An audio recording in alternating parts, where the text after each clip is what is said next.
Bene. Dari tol layang MBZ, saudara kita akan pantau bergeser ke Simpang 5 Semarang, Jawa Tengah. Sudah ada jurnalis Kompas TV, Jinawi Rana di sana. Selamat pagi Jinawi. Jinawi, bagaimana dengan kondisi di Simpang 5 di pagi hari ini? Bagaimana aktivitas? Apakah ada kepadatan di sana atau justru memang kepadatan di Simpang 5 ini justru terjadi biasanya dari sore hingga ke malam hari, Jinawi?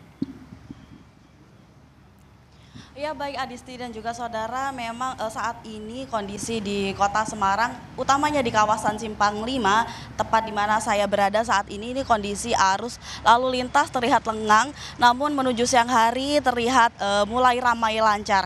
Nah kalau kita lihat dari jam 6 pagi tadi hingga jam 8 pagi ini memang digunakan sebagai aktivitas outdoor begitu oleh para warga Semarang untuk melakukan kegiatan olahraga seperti jogging, kemudian jalan kaki dan juga melakukan kegiatan seperti bersepeda. Apalagi pada cuaca hari ini juga terlihat cuaca cerah dan juga berawan, sehingga ini memang digunakan sebagai waktu yang tepat bagi warga kota Semarang untuk melakukan aktivitas outdoor seperti itu. Kemudian kalau dari Simpang 5 sendiri ini memang merupakan ada pusat kuliner begitu yang berada di sekeliling Simpang 5 kota Semarang. Nah ini merupakan tempat di mana nanti warga bisa melakukan aktivitas seperti sarapan pagi. Jadi di Simpang 5 Kota Semarang ini selain masyarakat bisa melakukan kegiatan olahraga, namun juga masyarakat juga bisa mencicipi kuliner begitu khas Kota Semarang seperti ada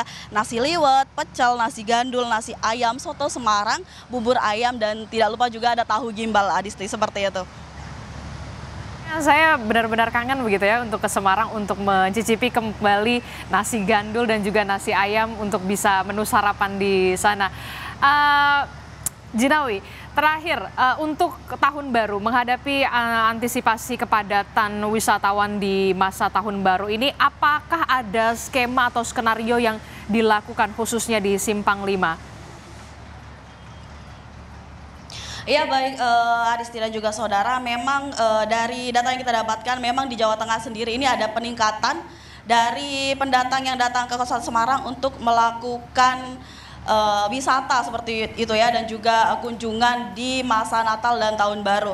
Nah peningkatan ini kalau dari luar Jawa Tengah sendiri menuju ke Jawa Tengah sebesar 13%. Tentu saja akan berdampak kepada kota Semarang sendiri. Adapun titik-titik krusial yang perlu diwaspadai seperti di daerah Kota Lama, Simpang 5 dan juga wisata Sampokong yang juga menjadi daerah wisata favorit bagi para wisatawan yang datang ke kota Semarang. Namun tidak hanya di 3 titik utama itu juga, namun juga ada titik-titik di luar kota Semarang seperti Kabupaten Semarang yang juga ada wisata-wisata unggulan begitu yang seperti di daerah Ungaran, di daerah Bergas dan di daerah Bawen.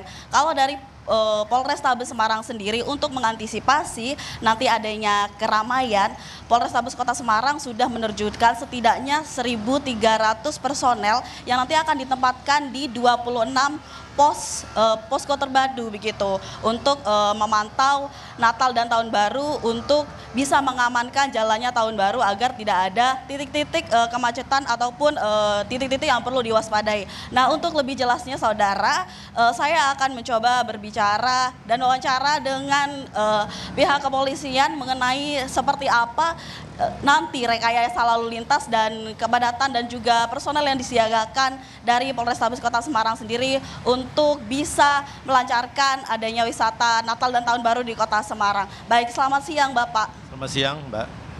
Bapak boleh dijelaskan ini Pak, ada berapa personel yang diterjunkan untuk mengamankan daerah Simpang 5 dan juga sekitarnya Bapak? Selamat pagi pemirsa Kompas TV. Personil yang kita terjunkan di Kota Semarang selama operasi lilin ini tiap harinya 424 personil. Khusus lalu lintas, kita membentuk pos terpadu di Simpang 5 dan pos di rest area maupun di tol Kali Kangkung.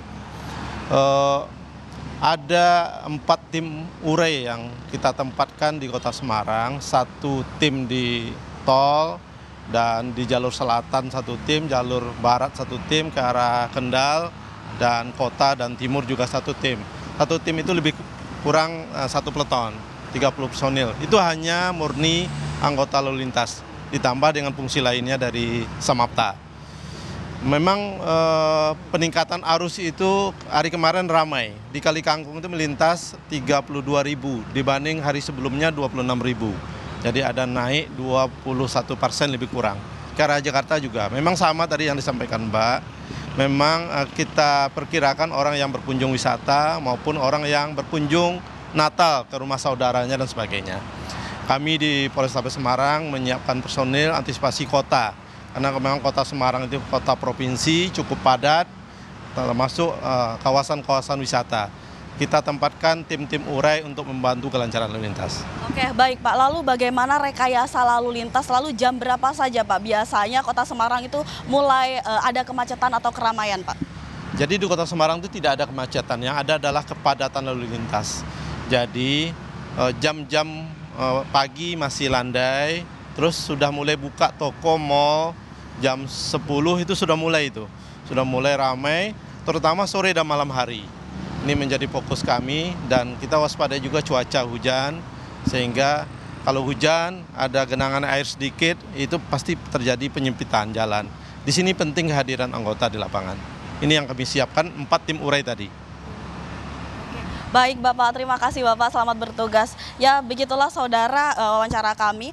Kemudian bagi Anda warga Kota Semarang maupun di luar Kota Semarang yang akan berkunjung ke Kota Semarang untuk melakukan perjalanan wisata ataupun menikmati pergantian tahun baru nanti 31 Desember 2024, ini dihimbau untuk tetap waspada. Karena apa? Karena Semarang saat ini sore menjelang malam sering terjadi hujan dan juga mendung, sehingga diwajibkan Anda untuk membawa payung dan juga jas hujan demi keamanan dan juga keselamatan. Adisti.